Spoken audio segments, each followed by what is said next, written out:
Les gars, quand vous avez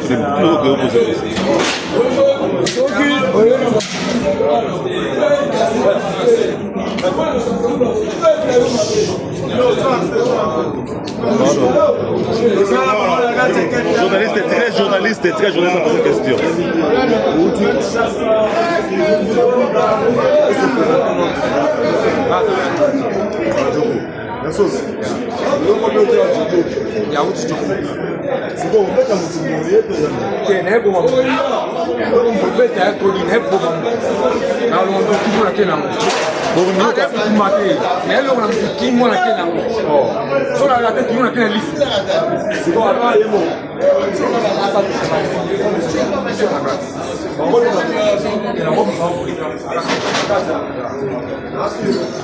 Bana kapa, c'est bino que la bakambo oyo, pour vivre yango, ndenge vérité na mozala.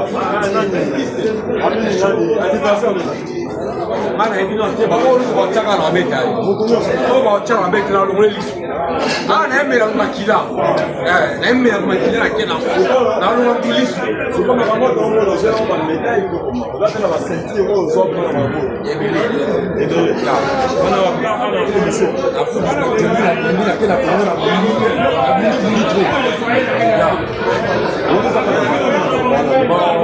moto ya tuya bana kapa nyonso famille mobimba oyo demo shumundu dakisi yo alo keba na o ayo keba na o shum keba na o keba o mekato shum na ekwa parti to théâtre théâtre ah pena na emme la bino makila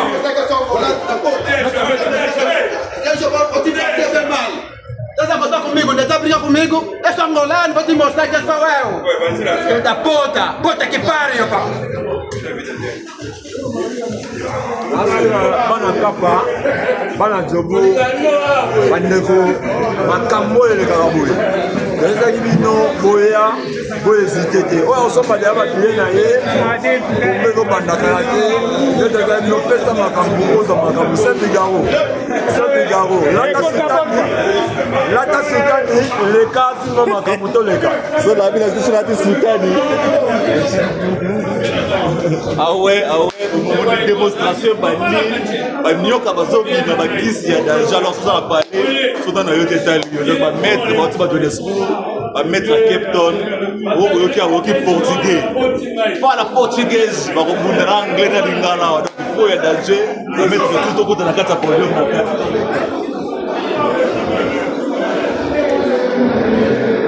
ça va très bien.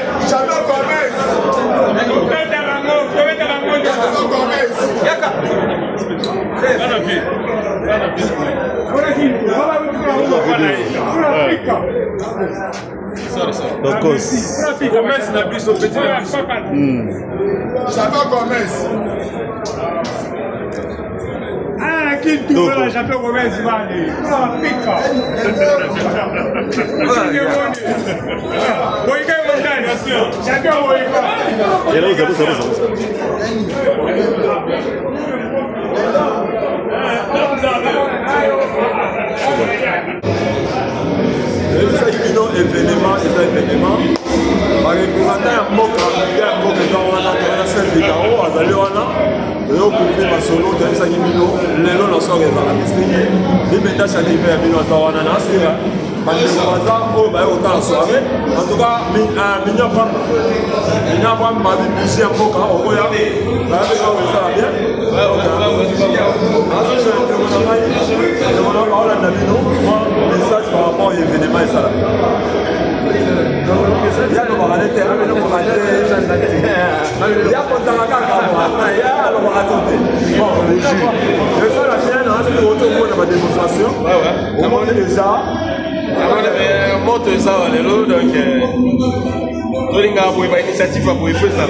parce que la communauté et surtout que tu as vu qu'il y a des autres que vous allez pour mettre des bazar. Non, mais dans la zone de procéder dans la montée des lunettes déjà.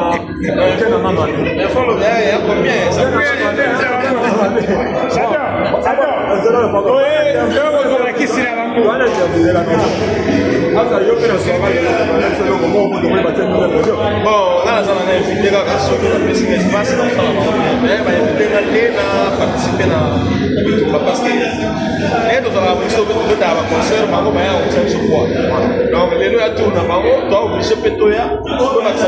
non pour chanter mais pour sa porte. Donc ce qui espace on va mettre là bas pour on va décoller là les lots et on s'apporte va mettre les chanteurs voilà et que ça on message qu'on a pas la capa Cape Town donc boka on décolle ici biso na Afrique du Sud ils ont la journée na libanda Afrique du Sud pas capa donc bana capa nous allons nous allons la unité et Dieu fera grâce quoi.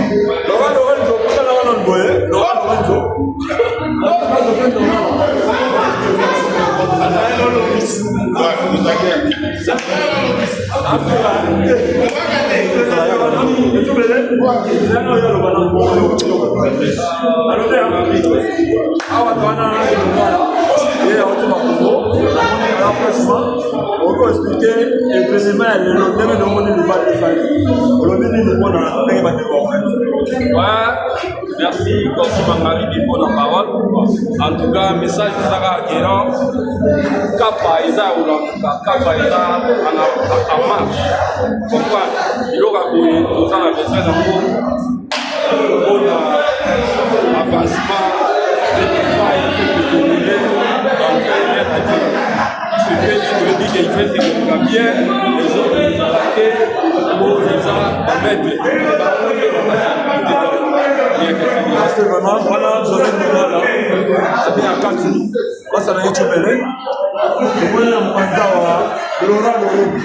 Le moyen de la bataille. La manoire de la presse. On a grâce à l'événement où le monde a eu la vidéo, le nom de oui, nous allons nous battre. Là, organisateur, il y a un monde où on est venu de Banda. Féliciter Bango, féliciter l'organisateur, l'athlète, Babiloko a commandé à la Cape Town, pour qu'ils aient un mouvement, un espoir que les capiers vont soutenir Bango. Félicitations à Bango, l'exhibition A, l'exhibition Massano, pour le coup, l'exhibition, on y a eu des médias, on l'a dit ça, les médias,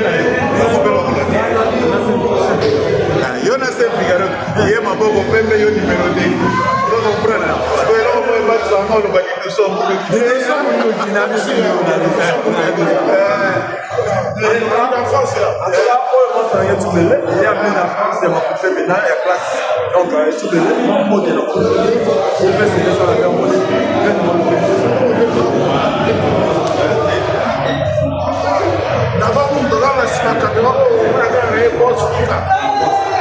D'abord, je salue mon vieux. Moi, c'est déjà fini. D'abord, la question en mode de l'événement, la quartier, la vité,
allez gagner, vous soutenir pour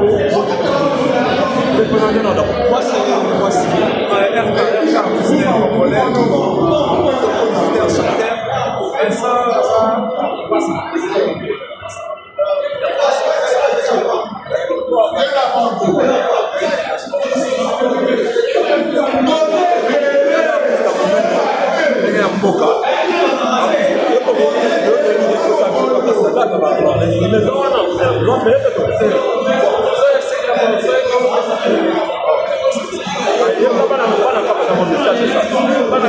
message de la mort dans un concert héritier. C'est la qualité. Nous allons la tuer au sapin.